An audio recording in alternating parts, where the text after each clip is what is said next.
Hey people, it's Naya talking. This is another Black History video, and artist video I suppose. This is from womenhistory.org education. So it's about Selma Burke.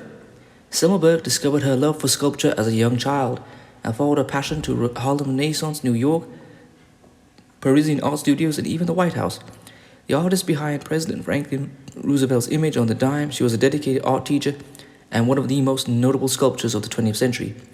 Selma Hortense Burke was born on December 31st, 1900 in Mooresville, North Carolina. She was the seventh of Mary Jackson and Neil Burke's 10 children. Her father was a Methodist minister who also worked on the railroads and cruise ships. Burke's interest in art began at an early age, sculpting small objects and animals with white clay from a nearby riverbed. One day I was mixing the clay and I saw the imprint on my hands. She told the New York Post in 1945. I found I could make something that I alone had created. Burke's father encouraged her artistic pursuits. She often used the objects that he brought back from his ocean travels as the models for her sculptures. Her interest in African art began with a collection of African artifacts the family inherited from Burke's uncles who had done missionary work abroad. Burke's mother, on the other hand, encouraged her to follow the more practical career path of nursing. Burke graduated from the Slater Industrial and Slater Normal School, later Winston-Salem State University, in 1922. She went on to St. Agnes Training School for Nurses in Raleigh, North Carolina, where she graduated as a registered nurse in 1924. After that, she completed further nursing training in Philadelphia. She married her childhood friend, Durant Woodward, but she was widowed when he died not long after their wedding. Burke moved to New York City in the late 1820s, where she worked as a private nurse for Amelia Waring, an heiress to the Otis elevator empire. Waring helped Burke gain exposure to the arts and culture scene in New York. Burke began socializing with the artists and writers associated with the Harlem Renaissance. She was romantically involved with the poet and novelist Claude McKay. Sources vary as to whether they were ever legally married, but it was a tumultuous pairing, and the two soon separated. After Waring's death, Burke left nursing and turned her focus to sculpture. She studied art at St. Sarah Lawrence College, modeling to pay for her classes. Burke twice traveled to Europe to own her technique, where she studied under artists such as Henri Matisse and Aristide Maillol in Paris.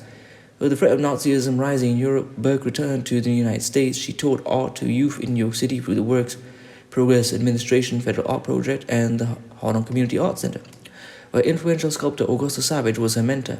In 1940, Burke opened the Selma Burke School of Sculpture. Next year, Burke earned a Master's of Fine Arts degree from Columbia University, where she received a scholarship and held her first solo exhibit in the New York Gallery. Following the entry of the United States into World War II, Burke enlisted in the Navy, becoming one of the first African-American women to sign up.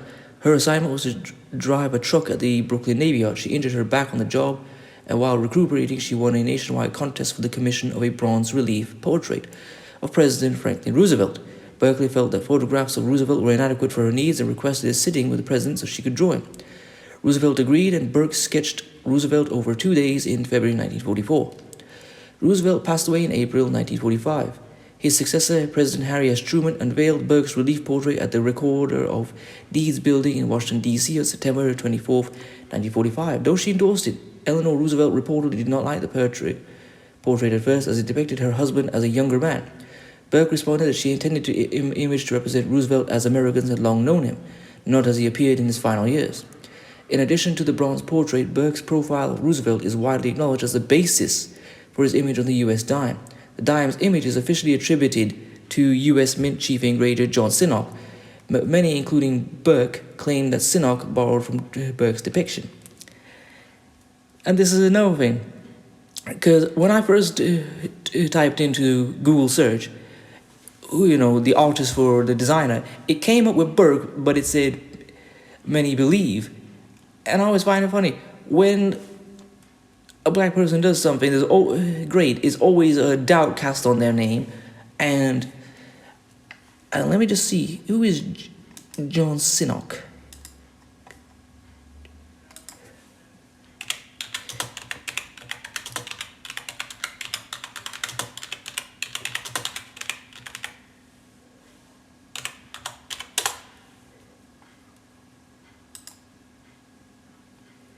Yes, so he's a white man. So whenever a black person does something, there's a white person that takes their credit. That's often the case with many inventions. It was as Black Opinion once talked about with the cotton gin. Does that sound like something a white person would think of? Why would they need to do that? but it sounds like something an enslaved black person would have done because it would make their life easier. So anyway, that aside, let's keep going on to the main event. Burke described herself as a people sculptor and intended for her art to speak to wide audiences, including those who lacked an arts education. Her work often focused on the human body, and she used brass, bronze, alabaster, and limestone, among other material. Her sculpture included figures and busts of prominent African Americans such as John Brown, Duke Ellington, Mary McLeod Bethune, and A. Philip Randolph. Some of her well-known pieces included Torso, 1937, Temptation, 1938, Untitled Woman and Child, 1950, and Together. Burke married architect Herman Cobb in 1949. The two moved to an artist colony in New Hope, Pennsylvania. Cobb passed away in 1955, but Burke remained in Pennsylvania for the rest of her life. Burke continued to emphasize arts education, running the Selma Burke Art Center in Pittsburgh from 1968 to 1981. She taught children about the vibrancy of sculpture and encouraged them to touch works of art in order to fully understand them. In 1979, President Jimmy Carter awarded Burke with a Women's Caucus for Art Lifetime Achievement Award.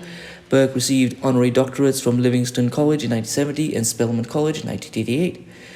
Burke completed her final sculpture in 1980, a 9-foot bronze statue of Martin Luther King Jr. that stands in Marshall Park in Charlotte, North Carolina. She passed away in 1995 in New Hope, Pennsylvania.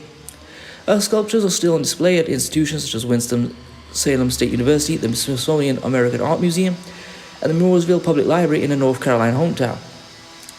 And I'd like to draw attention to this. This is why I do my black artist videos.